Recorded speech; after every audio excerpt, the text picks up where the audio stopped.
You know that old saying, what goes around comes around. Well, today, you're about to see what happens when a self-crowned queen of an HOA tries to shove my mum literally down the stairs and thinks she'll get away with it.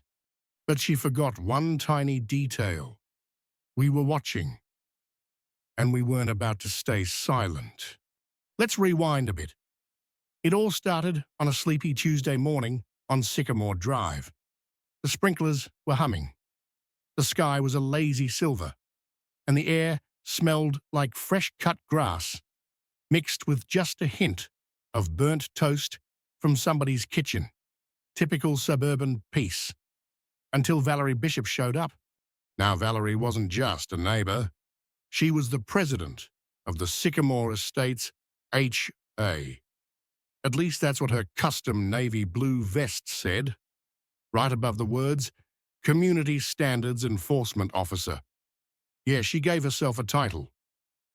If there was a tiny rule nobody else cared about, Valerie was out there with a clipboard, ready to cite you, like she was writing parking tickets in Times Square.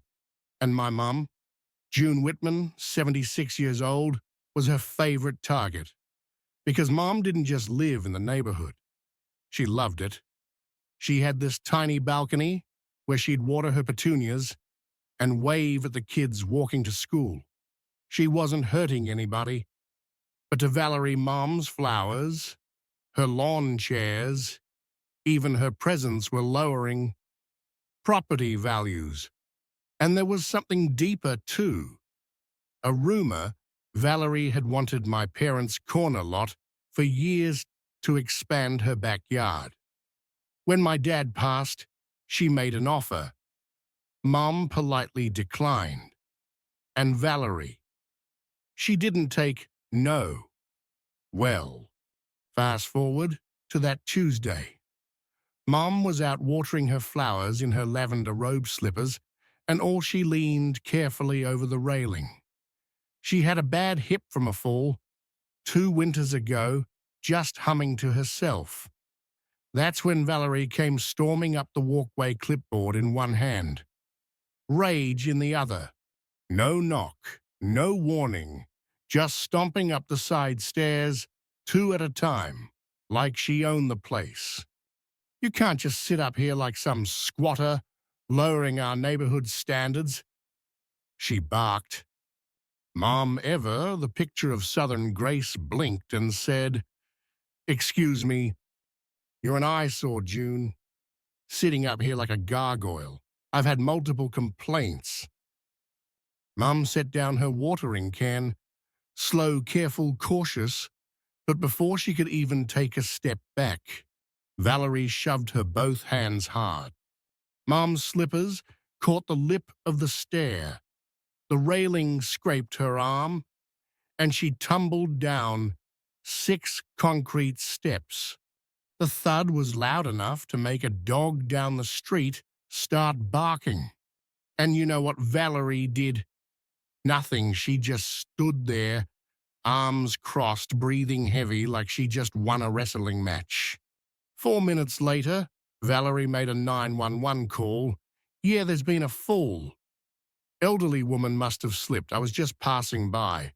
"Sure, Valerie, sure you were." When I got the call, I made it to the hospital in 8 minutes flat. Mum had 3 cracked ribs, a dislocated shoulder, and bruising all down her spine. She looked so small in that hospital bed, her face purple and swollen, her dominant hand wrapped in gauze. And when she finally whispered to me, she did it. Michael, on purpose. That's when something snapped inside me. Not wild, chaotic rage. Cold, surgical rage. See, Valerie didn't just push my mom. She tried to erase her from the porch, from the street, from the community. And I wasn't going to let that happen. First stop, the police station. But without witnesses or footage, The officer just shrugged. Maybe she fell. Yeah, maybe pigs fly too. Then it hit me. Valerie's real weapon wasn't fists. It was fear. She ruled Sycamore Estates by making everyone too scared to fight back.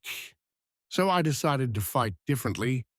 I printed out all 97 pages of the HOA bylaws, spread them across my living room like a war map, and started hunting for every violation Valerie ever committed. Turns out, the queen bee didn't follow her own rules. Her front fence, illegal height, her holiday lights, still up in March. Her mailbox, painted Mediterranean blue instead of approved beige mist. I documented everything, time-stamped photos, certified complaints, and I signed every single one. Michael Whitman, son of June. Whitman. At first the neighbors were skittish. Years of Valerie breathing down their necks had made them cautious. But then the dam broke. The Rodriguezes told me how Valerie made them tear down their daughter's swing set for being unsightly. Mrs. Alvarez whispered how Valerie fined her for a cracked flower pot. The Thompsons showed me photos of a treehouse Valerie ordered. Demolished. No warning, no vote. People were tired, and fear. Fear only lasts until someone lights a match. And that match came in the form of a video. See, Valerie couldn't help herself. One morning, she exploded screaming at a 12-year-old neighbor, Ethan Alvarez, over a garbage can, crooked on the sidewalk. What Valerie didn't know, Ethan's sister was filming. And that video, HOA president berates child over trash bin, blew up locally. It hit Facebook next door, even the local news. Valerie went from queen to clown overnight. When the next HOA meeting rolled around, the room was packed. I stood up heart hammering and read a letter my mom had written slow and steady. My name is June Whitman. I have lived here 34 years. I was pushed. I was hurt. I was silenced. But I am not gone.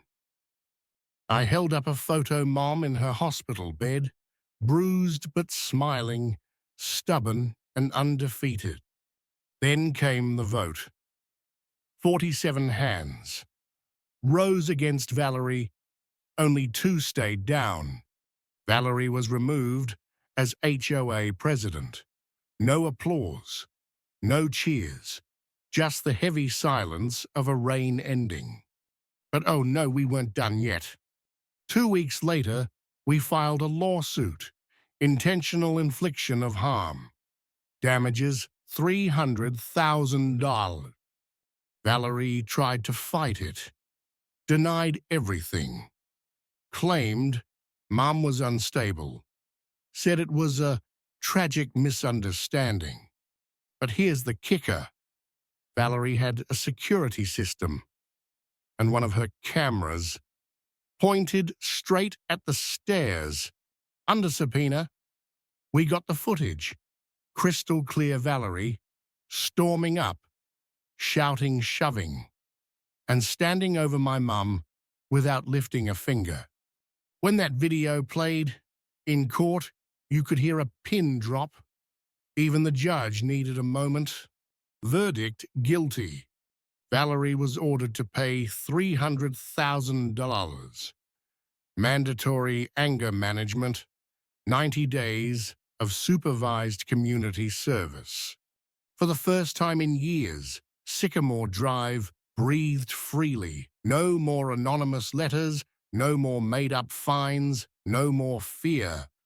And Valerie, she still lives down the street, still glares when she passes, still clutches her clipboard like a lifeboat on a sinking ship.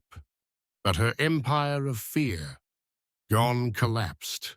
Mom likes to sit on the porch again. Now she sips her tea and watches the sun dip behind the trees. Petunias blooming all around her. And sometimes when Valerie scurries past, Mum just smiles and says, "Careful, Valerie, stairs are a lot steeper on the way down." If you've ever dealt with a power-hungry HOA, a toxic neighbor, or just love seeing karma do its thing, drop a comment below and tell us your story. Have you ever seen a neighborhood tyrant get what they deserve? Let's hear it. I'll be reading all of them. And hey, don't forget to hit like and subscribe if you love stories where justice finally wins. Thanks for hanging out with me. See you in the next one.